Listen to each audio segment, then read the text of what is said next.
કરી જય તળેટીએ યાત્રાનું પ્રથમ ચૈત્યવંદન કર્યું. ગિરિરાજના પ્રથમ પગથિયાને વંદન કરી તેની રજ મસ્તકે અડાડી શેત્રુંજય તીર્થાધિપતિ શ્રી આદિનાથ દાદાનું સ્મરણ કરી ગિરિરાજના પગથિયા ચડવાની શરૂઆત કરી. સૌપ્રથમ ડાબી બાજુએ શ્રી ધર્મનાથ ભગવાનના જિનાલયના દર્શન કર્યા. જમણી તરફ શ્રી અજીતનાથ ભગવાનના પગલા, શ્રી શાંતિનાથ ભગવાનના પગલા, ગૌતમ સ્વામીના પગલા, શ્રી આદિનાથ ભગવાનના પગલા, શ્રી ધર્મનાથ કુંથુનાથ તથા નેમનાથ ભગવાનના પગલાને વંદન કર્યા. સરસ્વતી માતાની દેરીને પ્રણામ કર્યા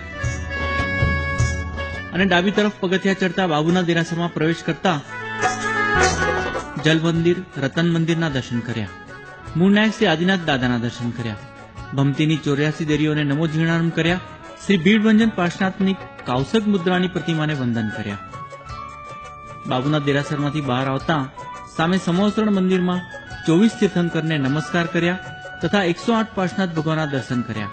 ત્યાંથી આગળ વધતા ભરત ચક્રવર્તીના પગલા, શ્રી ઋષભદેવ, શ્રી નેમનાથ તથા વરદત ગણધરના પગલા, ઘોડી પરબ, લીલી પરબ, ઈચ્છાકુંડ, કુમારકુંડ વટાવતા નમો ઓરિયંતાણમ નવ સિદ્ધાણમ કહેતા નવકાર મંત્રનો જાપ કરતા પહોંચ્યા હિંગળાજ માતાના હડાએ, જ્યાં ઘંટ વગાડી અને હિંગળાજ માતાને પ્રણામ કર્યા અને અભિનંદન આપ્યા કે તમે શ્રી શેત્રુંજય ગિરિરાજની યાત્રામાં યાત્રિકોને અડચણરૂપ રાક્ષસને દૂર કર્યો હતો અને યાત્રિકો માટે માર્ગ ખુલ્લો કર્યો હતો.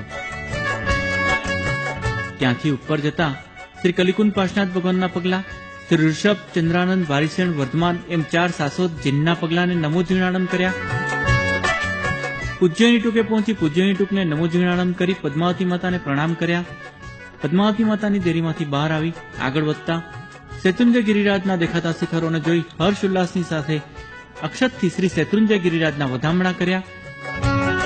આગળ વધતા દ્રાવિડ, વારીખિલજી, અયમુત્તા મુનિ તથા નારદની પ્રતિમાજીઓને નમો સિદ્ધાણમ કહી વંદન કર્યા અને અનુમોદના કરી દ્રાવિડ અને વારીખિલની કે જેઓ શ્રી કાર્તકી પૂનમના દિવસે 10 કરોડ મુનિઓની સાથે ગિરિરાજ પરથી અનશન કરીને મોક્ષે સિધાવ્યા હતા. આગળ વધતા રામ, ભરત, થાવચા પુત્ર, શુકાચાર્ય, શૈકલાચાર્યની પ્રતિમાજીઓને નમો સિદ્ધાણમ કહી વંદન કર્યા. ત્યાંથી આગળ જતા શ્રી આદિનાથ ભગવાનના પગલા, સુકોશલ મુનિના પગલા, નમી વિનમીના પગલાને વંદન કર્યા અને હનુમાન ધારાએ પહોંચી શ્રી આદિનાથ દાદાના પગલાના દર્શન કર્યા. હનુમાન ધારાથી આગળ વધતા રામપોળની પહેલા જમણી બાજુએ ગુફા જેવી કોતરમાં શ્રી શ્રીકૃષ્ણના પુત્ર જાલી, મયાલી, ઉવ્યાલીની પર્વતમાં કોતરેલ પ્રતિમાજીઓને વંદન કર્યા. ત્યાંથી ફરી હનુમાન ધારાએ આવી નવટુકની વાટ પકડી. સૌપ્રથમ ગિરિરાજના સૌથી ઊંચા શિખરોવાળી શ્રી ચૌમુખજીની ટૂંક, ત્યારબાદ છીપાવસીની ટૂંક, સાકરવસીની ટૂંક, ઉજ્જમફઈની ટૂંક, હેમવસીય, પ્રેમવસીય, બાલાભાઈની ટૂંક વગેરે ટૂંકોના ભવ્યાતિ ભવ્ય જિનાલયોને જુહારતા પહોંચ્યા નૂતન નિર્મિત અજીત શાંતિની દેરી પાસે. નવો જીર્ણાનંદ કહી ત્યાંથી ઉપર જતા અજબતજી દાદાના દર્શન કર્યા. નીચે આવી મોતીસાની ટૂંકમાં મૂળ નાયક શ્રી આદિનાથ દાદાના દર્શન કર્યા. મોતીસાની ટૂંકમાં સ્નાન આદિ કાર્ય પતાવી પૂજાના વસ્ત્રો પરિધાન કરી સગાળપોળમાંથી પ્રવેશી આગળ વધતા વાગડપોળમાં પ્રવેશ કર્યો અને વાગણપોળમાંથી બહાર આવતાની સાથે જ ડાબી બાજુએ આવેલા શ્રી શાંતિનાથ દાદાના જિનાલયમાં પ્રવેશ કર્યો, જ્યાં મૂળ નાયક શ્રી શાંતિનાથ દાદાની પક્ષાલ પૂજા કરી અને શાંતિનાથ દાદાના જિનાલયમાં યાત્રાનું બીજું ચૈત્યવંદન ભક્તિભાવપૂર્વક પૂર્ણ કર્યું. શ્રી શાંતિનાથ દાદાના જિનાલયમાંથી બહાર આવતા જ નીચે ચકેશ્વરી માતા, પદ્માવતી માતા, વાઘેશ્વરી માતા, નિર્વાણી દેવી વગેરેને પ્રણામ કર્યા અને ત્યાંથી બહાર આવતા સામે કવડેક્ષની દેરીના દર્શન કર્યા. ડાબી બાજુએ શ્રી નેમનાથ ભગવાનનું જિનાલય, પુણ્ય પાપની દેરી, કુમારપાળ રાજાનું દેરાસર, સૂરજકુંડ તથા જમણી બાજુ અમીજરા પાર્શ્વનાથ ભગવાનનું જિનાલય, કપડવંતનું દેરાસર વગેરેને જુહારતા પહોંચ્યા હાથીપોળના દ્વારે, જ્યાં બહાર શ્રી વીર વિક્રમસિંહના પાડ્યાને પ્રણામ કર્યા કે જેણે શ્રી શેત્રુંજય ગિરિરાજની યાત્રામાં અડચણરૂપ વાગડને દૂર કરી યાત્રિકો માટે માર્ગ ખુલ્લો કર્યો હતો. હાથીપોળમાં પ્રવેશ કરતા પૂજા માટેનું કેસર, ફૂલની માળા વગેરે દ્રવ્ય લઈ રતનપોળમાં પ્રવેશ કર્યો અને રતનપોળમાંથી બહાર આવતાની સાથે જ પહોંચ્યા સીધા આદિનાથ દાદાના દરબારે. આદિનાથ દાદાના દરબારની બહારના ચોકમાં આવતા ભવ્ય દ્રશ્ય નજરે પડે છે. પૂજાની લાઈન, સ્તવનના સ્વરો, ઘંટારો, ફૂલ અને ધૂપની સુવાસ, જાણે કોઈ દેવભૂમિમાં આવી ગયાનો અનુભવ થાય છે. આદિનાથ દાદાના મુખ્ય જિનાલયની જમણી બાજુએથી 3 પ્રદક્ષિણાની શરૂઆત કરી. પ્રથમ પ્રદક્ષિણા દરમિયાન 1024 ભગવાનવાળા સહસ્ત્રકૂટ, 1452 ગણધરના પગલા, શ્રી સિમંદર સ્વામીનો જિનાલય વગેરેને જુવાર્યા.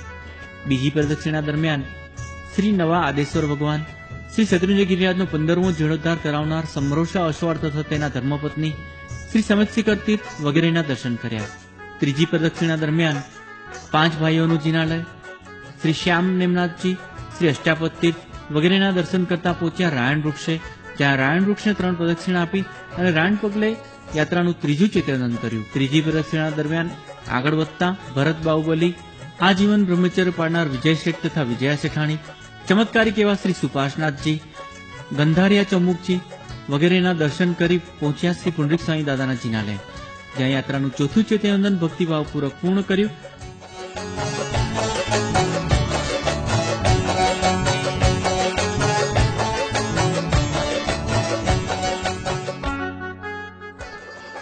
શ્રી શત્રુંજય તીર્થાધિપતિ આદિનાથ દાદાના ભવ્ય જિનાલયમાં પ્રવેશ કર્યો અને શ્રી આદિનાથ દાદાની ભવ્ય પ્રતિમાને જોતા જ જાણે કે સંપૂર્ણ યાત્રાનો થાક ઉતરી ગયો. ભાવપૂર્વક અને જોશપૂર્વક શ્રી આદિનાથ દાદાની જય બોલાવી. બોલો શ્રી આદેશ્વર ભગવાન કી જય, સાચા દેવ કી જય. શ્રી આદિનાથ દાદાની સ્તુતિઓ ગાઈ અને પક્ષાલ પૂજા, કેસર પૂજા સહિત અષ્ટપ્રકારી પૂજા કરી અને યાત્રાનું 5મું ચેતનંદન આદિનાથ દાદાના દરબારમાં પૂર્ણ કર્યું. આદિનાથ દાદાના રંગમંડપમાં બેસીને ઓમ રીમ શ્રી શત્રુંજય તીર્થાધિપતિ આદિનાથાય નમઃ ના નામનો જાપ કર્યો અને ત્યારબાદ રડતા હૃદયે પાછા પગલે ફરી ફરી મળવાનો તમને કોલ આપી જાઉં છું, નિભાવવાનો ભાર તારે શિરે મૂકતો જાઉં છું, શ્વાસે શ્વાસે સમરું તુજને સોગંધ લઈને જાઉં છું, જુગ જુગ જીવો મારા નાથ તારા ચરણ ચૂમતો જાઉં છું.